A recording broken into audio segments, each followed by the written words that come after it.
pendidikannya melalui guru, maka perhatikan juga akhlak gurunya karena dia pasti akan memberikan efek pengaruh terhadap perilaku gurunya kepada anaknya nanti. Lalu apa aja yang ada di dalam buku ini menjadi poin-poin utama dalam pendidikan akhlak itu? Yang pertama adalah adab. Adab itu ibaratkan bahasa kita sopan santun, begitu ya. Sopan santun yang meliputi tentunya kalau adab kepada Allah itu dalam bentuk akidah tadi ya, tauhid. Kemudian yang disebutkan di sini adalah bagaimana mengajarkan adab itu yang diajarkan oleh Nabi SAW adalah pertama ada adab kepada orang tua. Nah, ini harus diajarkan ya.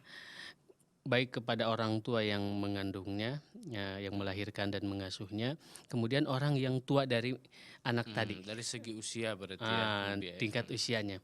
Nah, karena kan terkadang anak-anak yang kita lihat umpamanya apalagi sekarang dia nggak memperdulikan orang yang di atasnya, orang lain kan.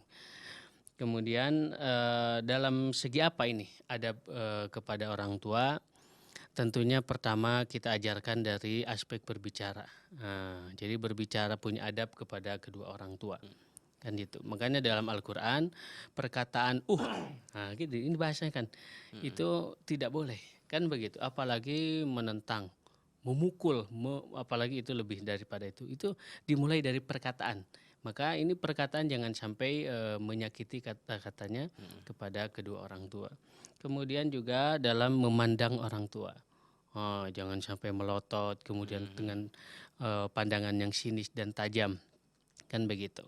Dan ini yang diajarkan kepada anak kita. Kemudian yang kedua yang ditekankan dalam buku ini, banyak sebetulnya adab-adab itu kan. Hanya saja ditekankan dalam buku ini tentang mendidik bersama Nabi itu adalah adab terhadap ulama. Kalau kita juga nanti turunannya adab kepada guru yang mengajarkan gitu. Kenapa? Karena dengan adab inilah kita mendapatkan keberkahan ilmu.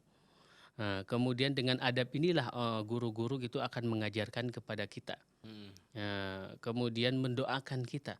Betapa banyak orang yang senang dengan perilaku akhlaknya yang baik.